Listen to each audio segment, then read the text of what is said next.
आपने देखा होगा कि कुछ लोग किसी काम में इतनी ऊंचाई पे पहुंच जाते हैं।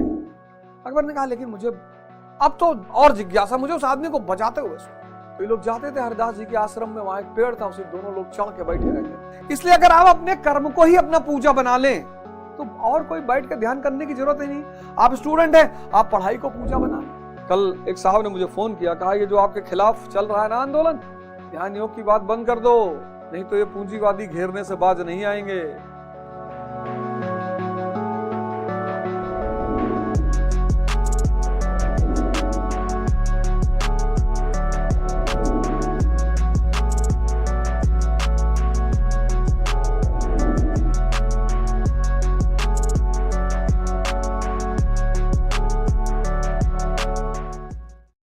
मैं जानता हूं कि बहुत सारे लोग मुझसे बहुत नाराज रहते हैं, अच्छी बात है,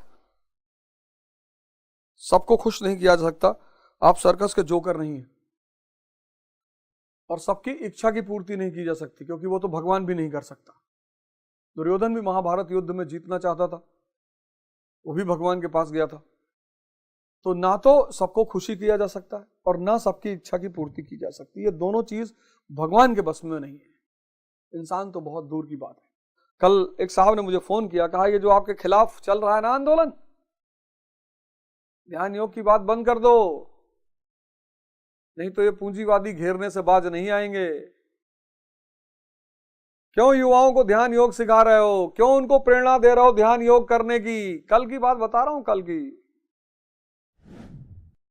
क्या आपका कुछ लेना देना है? बताइए, आपका कुछ लेना देना है? लेकिन मुद्दे की बात नहीं चल रही है।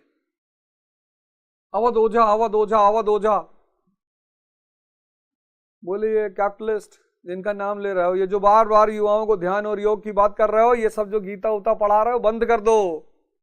बोले ये गीता का पाठ बहुत लोगों की आंखों में खटक रहा है कि ये क्या कर रहे हो, ये तो फंड किया जा रहा पैसा तुम्हारे खिलाफ। अच्छा, हाँ, बोले जो भी इस देश में युवाओं को आकर्षित करेगा और ध्यान योग आयुर्वेद की बात करेगा, वो एक लॉबी का दुश्मन हो जाएगा, हो ही जाएगा। वो लॉबी उसके पीछे पड़ जाएगी कि मेरा घाटा करा रहे हो। सब ध्यान और योग करने लगेंगे, आयुर्वेद की तरफ चले जाएंगे, तो इतना बड़ा व्यापार है, बिजनेस है, वो कहां जाएगा? कर्म। अब ये कर्म जो है, इसको लेकर लोग बड़े विचलित, बड़े परेशान। कर्म क्या है?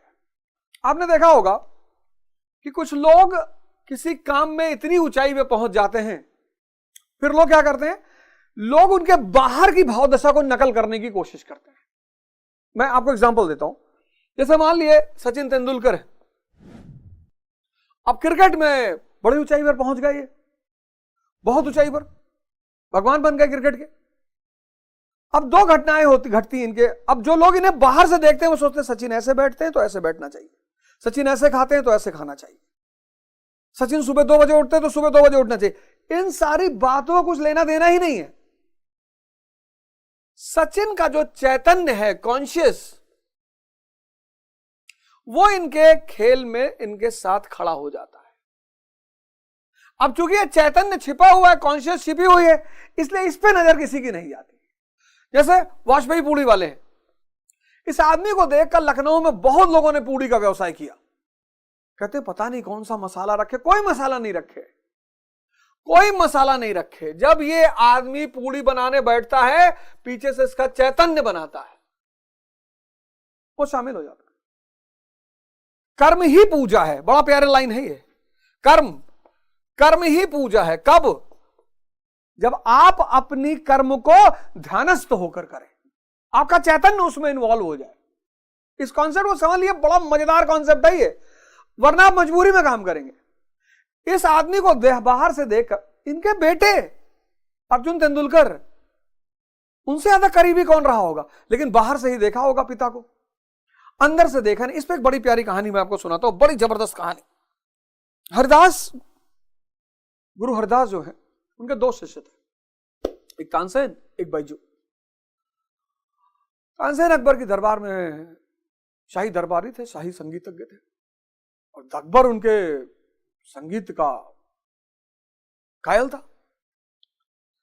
तो अकबर बार बार कहता था कि यार गजब, यार तुम्हारा गुरु भी गजब ही होगा,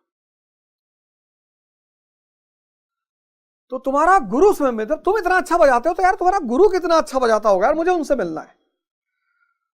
तो तानसेन ने कहा कि साहब वो किसी के लिए बजाते नहीं है। बोले मतलब किसी के लिए नहीं बजाते, मतलब तब बजाते ही क्यों है? अरे बोले महाराज आप ना समझ पाएंगे, वो अध्यात्म की दुनिया है, पर वो किसी के लिए, हम और आप जाके उनसे नहीं कह सकते कि बजाओ। अकबर ने कहा लेकिन मुझे अब तो और जिज्ञासा, मुझे उस आदमी को बजाते हुए सुन।